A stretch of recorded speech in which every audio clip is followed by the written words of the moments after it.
ಒಂದೇ ಒಂದು ಮಶ್ರೂಮ್ ಬಿರಿಯಾನಿ ಮಾಡೋಕ್ಕೆ ಎಷ್ಟು ಜನ ನಿಂತಿದ್ದಾರೆ ನೋಡಿ ಫ್ರೆಂಡ್ಸ್.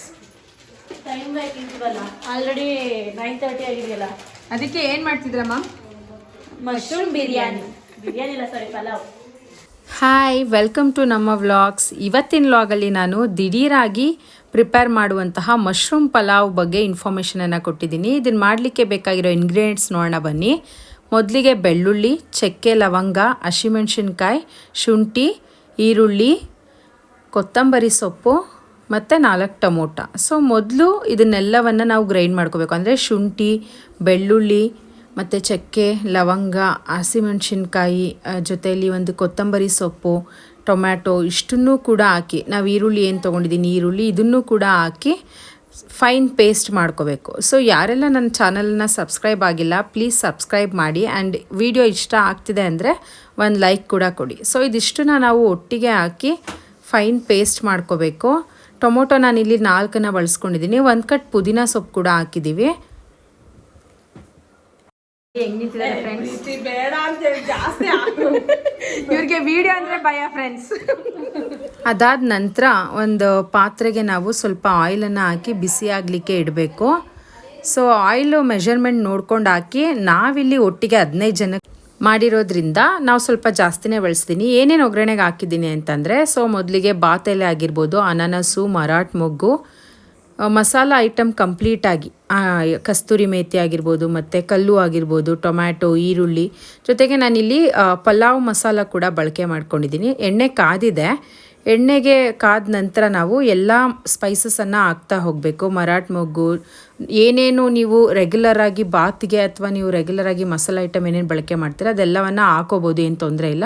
ಬಟ್ ನಾನಿಲ್ಲಿ ಮರಾಠ ಮೊಗ್ಗು, ಅನಾನಸು ನಾವು ಆಲ್ರೆಡಿ ಚಕ್ಕೆ ಲವಂಗನ ಗ್ರೈಂಡಿಗೆ ಬಳಸಿರೋದ್ರಿಂದ ಇಲ್ಲಿಗೆ ನಾನು ಹಾಕ್ತಾಯಿಲ್ಲ. ಈರುಳ್ಳಿಯನ್ನು ಹಾಕಿದ್ವಿ. ಸೊ ಈರುಳ್ಳಿ ಹಾಕಾದ ನಂತರ ಚೆನ್ನಾಗಿ ಫ್ರೈ ಆಗಲಿಕ್ಕೆ ಬಿಡಬೇಕು. ಅದಾದ ನಂತರ ನಾನಿಲ್ಲಿ ಅವರೆಕಾಳನ್ನು ಕೂಡ ಯೂಸ್ ಮಾಡ್ಕೊಂಡಿದ್ದೀನಿ. ಇದು ಆಪ್ಷನಲ್ಲು, ಹಾಕ್ಕೊಳ್ಳೇಬೇಕು ಅಂತೇನಿಲ್ಲ. ಸೊ ಈಗ ಸೀಸನಲ್ ಆಗಿರೋದ್ರಿಂದ ಚೆನ್ನಾಗಿರುತ್ತೆ ಅಂತ ಹೇಳಿ ಅವರೆಕಾಳನ್ನು ಆ್ಯಡ್ ಮಾಡಿದ್ವಿ. ನಂತರ 2 ಪ್ಯಾಕೆಟ್ ಅಂದರೆ 400 ಗ್ರಾಮಷ್ಟು ಮಶ್ರೂಮನ್ನು ಹಾಕಿದ್ದೀನಿ.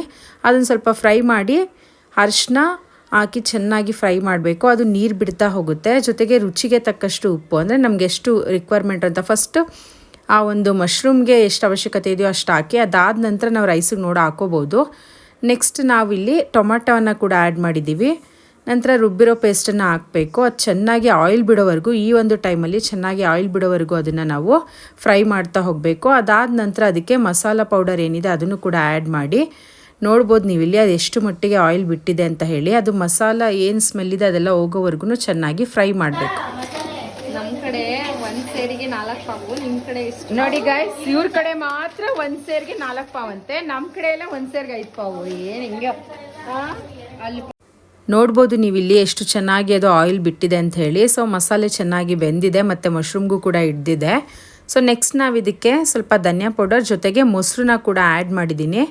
ಮೊಸರು ಆ್ಯಡ್ ಮಾಡಿ ಸ್ವಲ್ಪ ತಿರುಗಿಬಿಟ್ಟು ನಂತರ ಇದಕ್ಕೆ ನಾವು ನೀರನ್ನ ಆ್ಯಡ್ ಮಾಡ್ತಾ ಹೋಗೋಣ. ಮೆಷರ್ಮೆಂಟ್ ಬಂದು ನಾವು ಬಾಸುಮತಿ ರೈಸ್ ತೊಗೊಂಡ್ರೆ ಸೇಮ್ ರೇಷ್ಯೋದಲ್ಲಿ, ಅಂದರೆ ಅದನ್ನು ನೆನೆಸ್ಬಿಟ್ಟು ಹಾಕೋದ್ರಿಂದ 1 ಬಾಕ್ಸ್ ಅಂತಂದರೆ ಅದೇ ಸೇಮ್ ರೇಷ್ಯೋದಲ್ಲಿ ನಾನು ನೀರನ್ನು ತೊಗೋತೀನಿ. ಅದೇ ನಾವು ಈ ಒಂದು ನಾರ್ಮಲ್ ರೈಸನ್ನ ಯೂಸ್ ಮಾಡ್ತೀವಿ ಅಂದರೆ 1:2 ರೇಷ್ಯೋದಲ್ಲಿ ನಾನು ತೊಗೋತೀನಿ. ಅಂದರೆ 1 ಲೋಟಕ್ಕೆ 2 ಲೋಟ ನೀರನ್ನು ಹಾಕ್ತೀವಿ. ಸೊ ಬಾಸುಮತಿಯನ್ನು ನಾವಿಲ್ಲಿ ಬಳಸ್ಕೊಂಡಿರೋದ್ರಿಂದ ನಾನು ಆಲ್ರೆಡಿ ಅದನ್ನು ನೆನೆಸಿಟ್ಟಿದ್ದೆ. ಸೊ ನೀರು ಕುದೀತಾ ಇದೆ. ಈಗ ಅಕ್ಕಿನ ಆ್ಯಡ್ ಮಾಡ್ಬೋದು ನಾವು.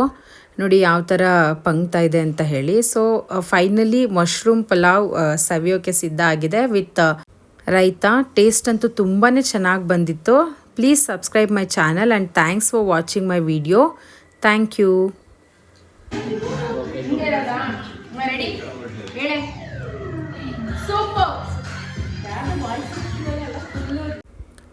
ಪ್ಲೀಸ್ ಸಬ್ಸ್ಕ್ರೈಬ್ ಮಾಡಿ. ಇಷ್ಟ ಆಗಿದ್ರೆ ಒಂದು ಲೈಕ್ ಕೂಡ ಕೊಡಿ. Thank you.